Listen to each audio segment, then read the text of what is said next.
Bonsoir à tous, soyez les bienvenus sur La Première. À la une de l'actualité de ce dimanche, le couvre-feu à 22h, 1 heure d'activité en plus pour les restaurateurs et certains commerces, ça change tout. L'une de nos équipes a pu s'en rendre compte hier soir, vous verrez. 8 enfants et adolescents malades du cancer quittent leur quotidien difficile pour une parenthèse au paradis.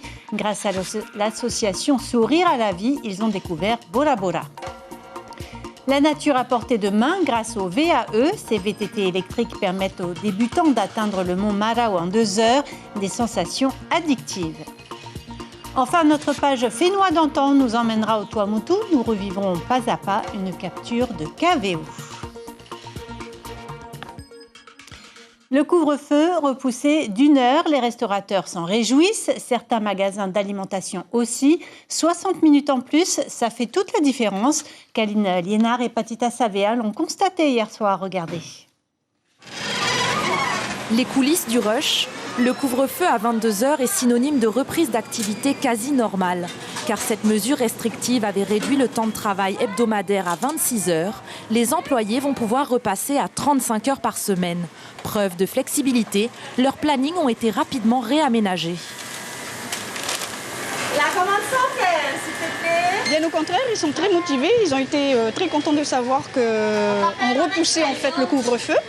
Et c'est un grand plus pour eux, vu que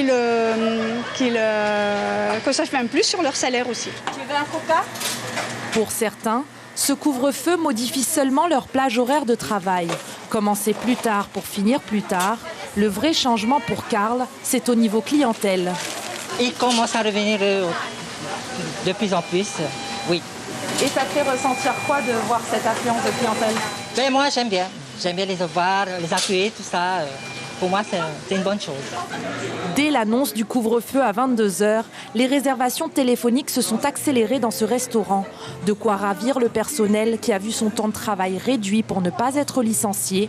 Grâce à cette petite heure supplémentaire, l'équipe au complet, tout comme les 2 services du soir, peuvent reprendre presque comme avant. La première semaine après le déconfinement, on était à 20h, ce qui était vraiment trop tôt pour que les gens puissent dîner. Et même 21h, les gens dînaient tout en regardant leur montre, n'avaient souvent pas le temps de prendre des desserts, c'était un peu trop juste, on demandait au moins d'être à 22h.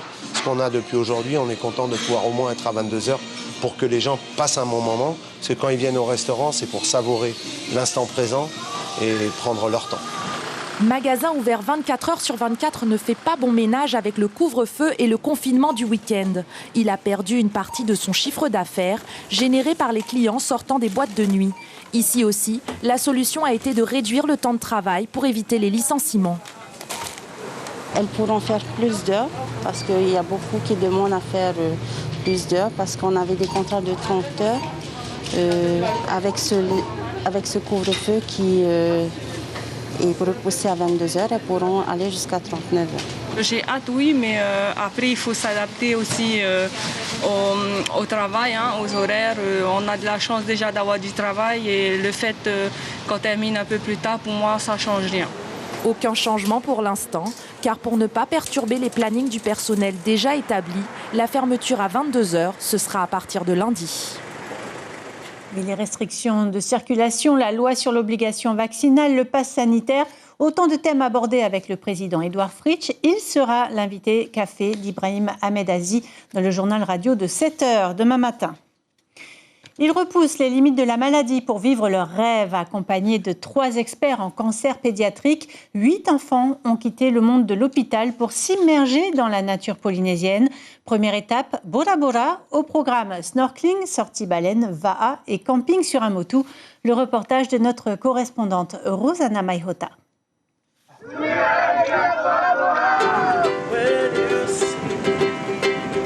Si on ne connaissait pas l'histoire de ces enfants, personne ne croirait qu'ils sont atteints du cancer. C'est à 18h15 vendredi qu'ils sont arrivés à Bora Bora, accueillis par des couronnes de fleurs comme il se doit. Pour ces enfants, c'est l'aboutissement d'un rêve. C'est la 2e fois, c'est la 2e année. C'était un très grand projet pour nous parce que, évidemment, ça s'adresse, on amène ici les enfants qui n'ont pas eu d'enfance, qui ont eu vraiment des mois, des années d'hôpital, et qui ont vécu des choses qui sont parmi les plus difficiles. Évidemment, dans tous les enfants qu'on suit, et c'est une épreuve qui est terrible, le cancer. Mais pour certains, ils ont passé vraiment une vie à l'hôpital. Et l'idée de la Polynésie, c'était de pouvoir rattraper cette enfance. c'est de pouvoir leur offrir un moment où ils vont découvrir d'autres gens, ils vont découvrir une autre culture, une culture d'accueil, beaucoup de gentillesse, et peut-être essayer de rattraper un peu cette enfance qu'ils ont perdue. Et sans perdre de temps, leur première journée fut riche en découvertes. La beauté du lagon, sa faune et sa flore, une sortie qui leur tenait à cœur car... Une autre chose qui est importante aussi pour nous, c'est qu'on est très engagé dans la protection de la nature, dans la protection des océans. Tout notre programme pédagogique, éducatif, chez nous, il est basé, il y a une grande partie qui est basée autour de ça. Et les enfants adorent ça. C'est des enfants qui sont évidemment, où leur vie à eux est suspendue un peu à un fil, et où du coup ça les touche encore plus. La protection de la nature, la protection de l'environnement, ça leur parle encore plus. Un sourire et une joie immense pouvaient se lire dans leur regard. C'est énorme, rien que le paysage et tout, la montagne, l'eau, turquoise, c'est magnifique. Les poissons, les animaux, c'est trop beau. Les gens ils sont hyper accueillants. Beaucoup de personnes, de familles et de partenaires ont permis ce voyage. Après Bora Bora, ils se rendront à Raiatea, Moorea et Rangiroa. Puis on a monté ensemble le projet pour amener ses enfants à Bora. On était en plein Covid et puis ils sont arrivés et avec toute l'équipe on s'est occupé d'eux et ça nous a permis un peu de relativiser, de mettre nos petits problèmes de côté, de voir qu'il y avait des choses beaucoup plus graves et ça nous a fait vraiment plaisir à toute l'équipe de s'occuper d'eux, de leur montrer la vie à Bora, de leur faire découvrir l'île. Et quand Fred m'a rappelé pour me dire on fait une deuxième fois, j'ai dit vas-y, hein, on est parti, on sait ce qu'il faut faire. On ne peut que leur souhaiter un magnifique séjour avec des étoiles plein les yeux. Retour à Tahiti avec cette opération impressionnante sur le toit du magasin Carrefour à Punauia.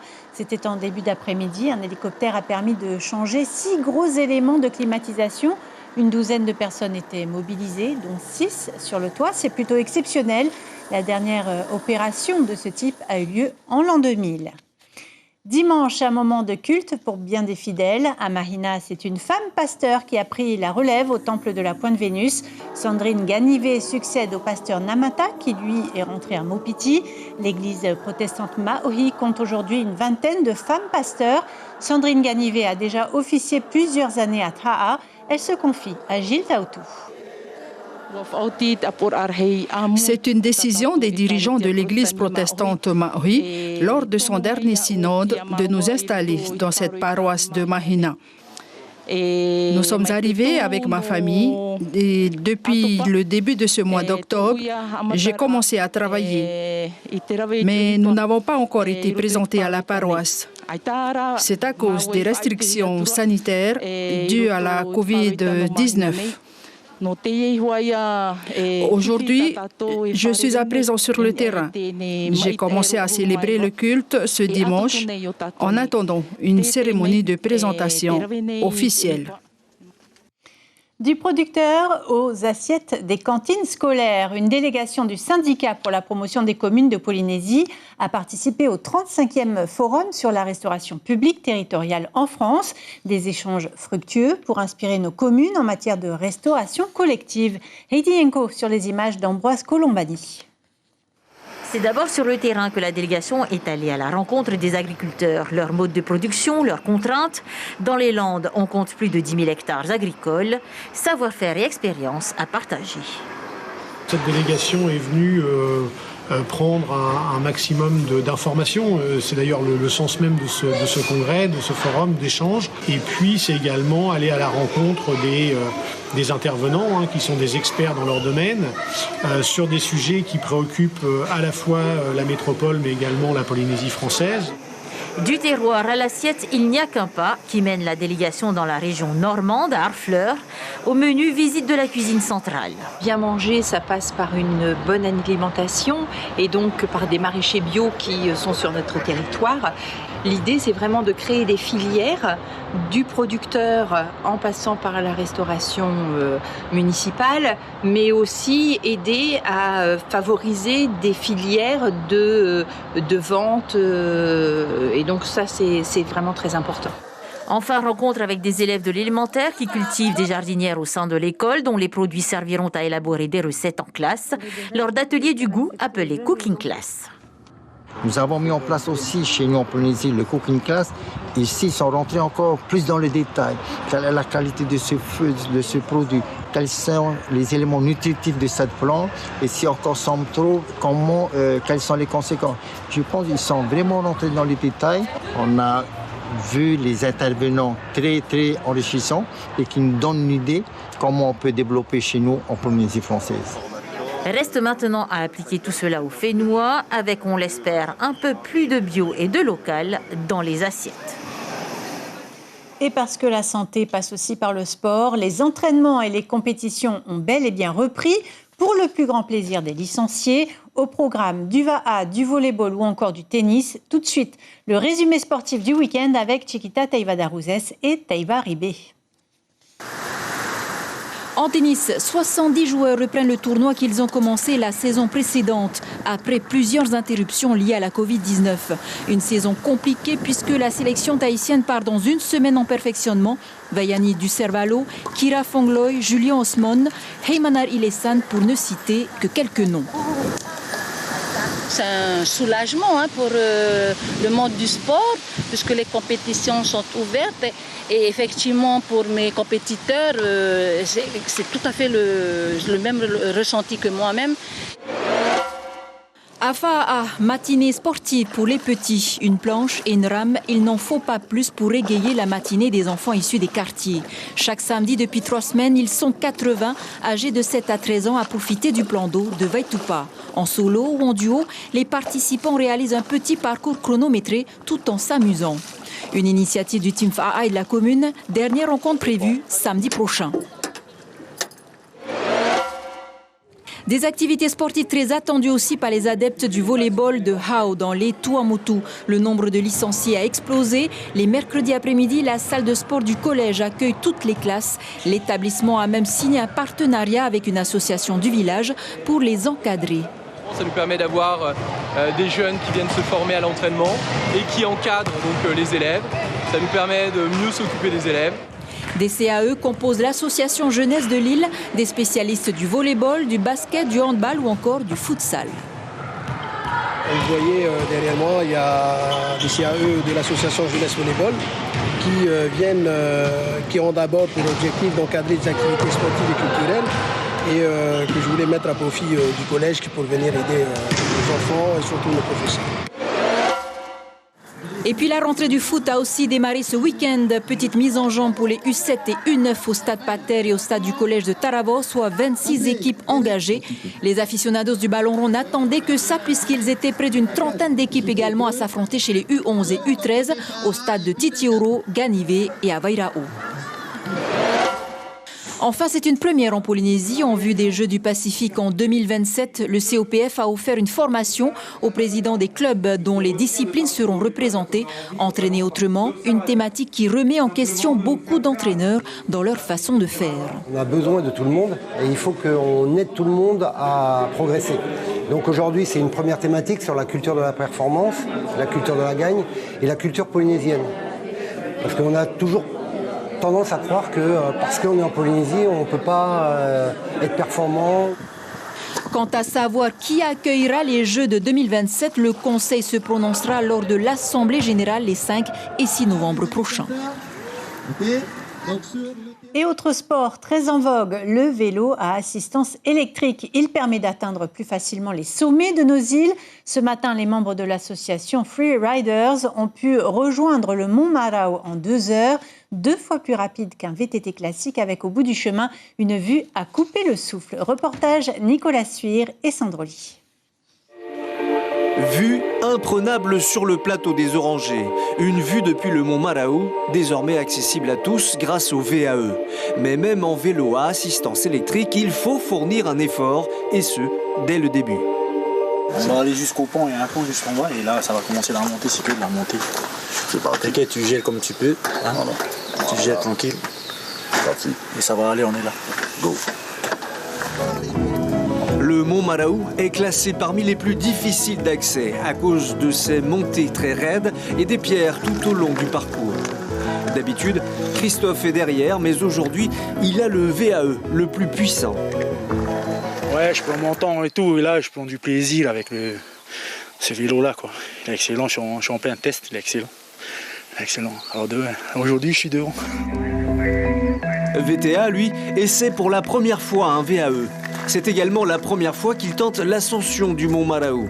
Au cours du parcours, et face aux difficultés, il échange de vélo avec Christophe.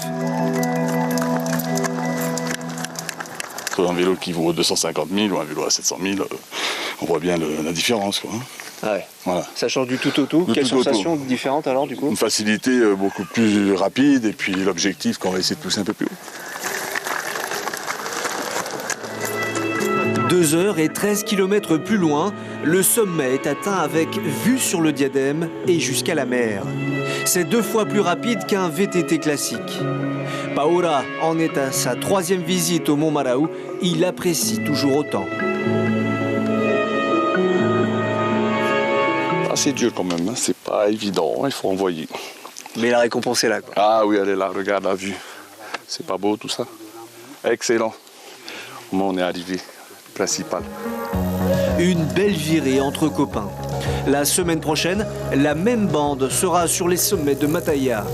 Avec leur VAE, toutes les cimes des montagnes leur semblent accessibles. Une Mystery House dans la baie de Fa'aroa à Raiatea. Un couple s'est inspiré du concept américain pour construire cette attraction unique en Polynésie. Grâce à une illusion d'optique, l'oreille interne est perturbée. Ce qui semble droit ne l'est pas. Ce qui monte en réalité descend. Bref, une perte de repère pour le visiteur, comme l'explique son créateur à Julien Vescovali. Il faut avoir le pied marin, c'est sûr. Oui, autrement, les gens qui ont un petit peu le vertige, il faut s'abstenir. Une anecdote pendant la construction?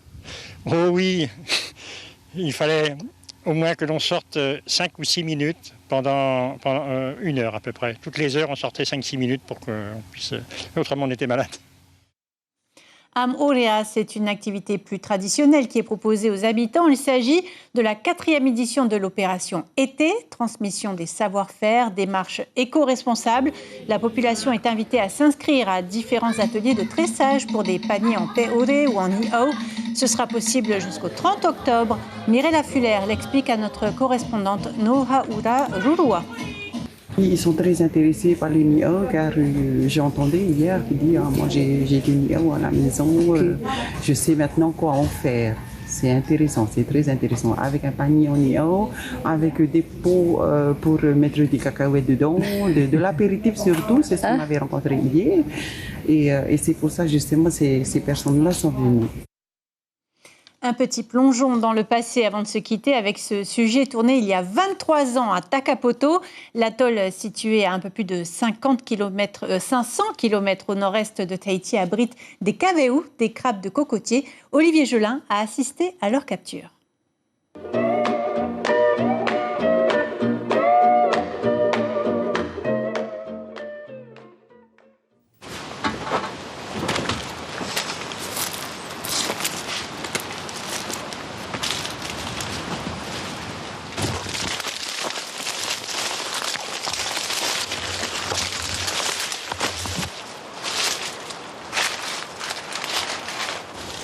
Comme chaque jour, Olivier vient voir ses pièges. Seul, sans faire de bruit, il traque.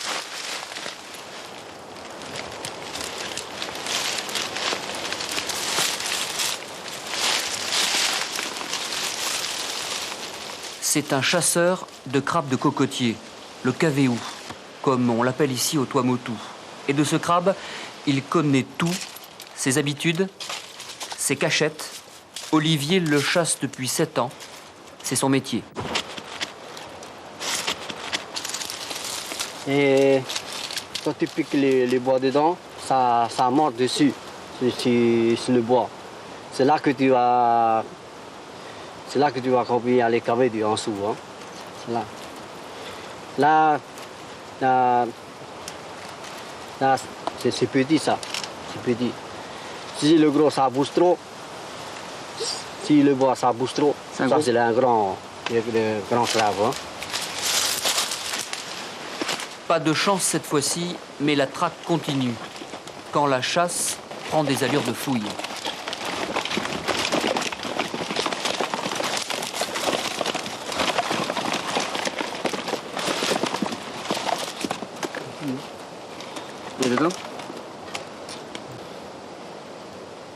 La persévérance est récompensée. C'est une petite femelle, une toute petite femelle qui peut faire très mal. Les pinces du crabe de cocotier sont redoutables. Ça, c'est le femelle. C'est sous cet abdomen que se trouve la fameuse poche de graisse au goût de coco. D'ordinaire, la chasse est meilleure. Olivier peut attraper jusqu'à 20 crabes par jour, mais aujourd'hui, rien de très réjouissant. La chasse se poursuivra donc ce soir. Ok.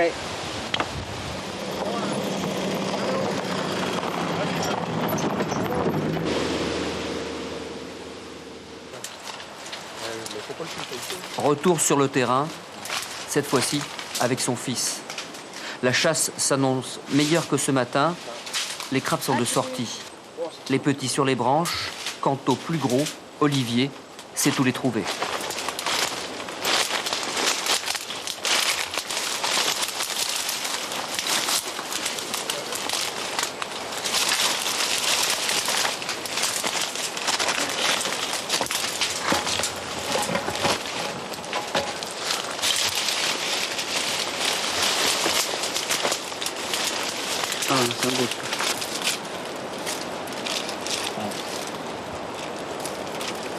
Ça, c'est bon.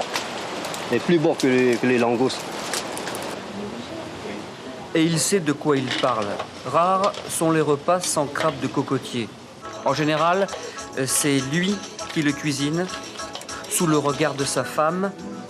20 à 30 minutes de cuisson et un sourire qui en dit long. C'est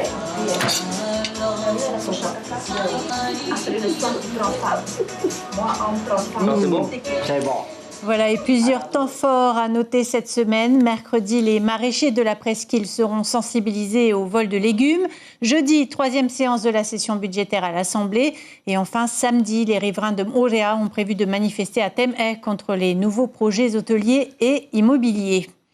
L'information principale de cette édition, c'est la satisfaction des restaurateurs et gérants de certains magasins d'alimentation.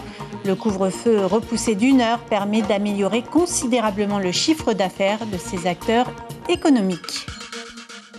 Les titres de la presse demain, la Dépêche de Tahiti, titre « Transport terrestre, enquête lancée sur les vélos électriques ».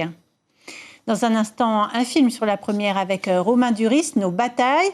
Il sera suivi de la série Suits, avocat sur mesure. Ainsi s'achève cette édition. Merci d'avoir été avec nous tout au long du week-end. Demain, à cette même place, vous retrouverez Ayata Tarahu. Très belle soirée à vous sur la première et à bientôt.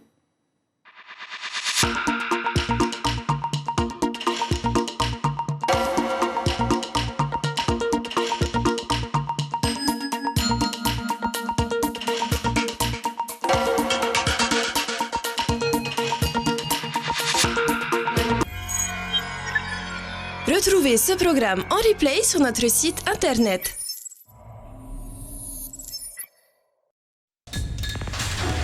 L'information en continu sur Polynésie la première, internet et réseaux sociaux.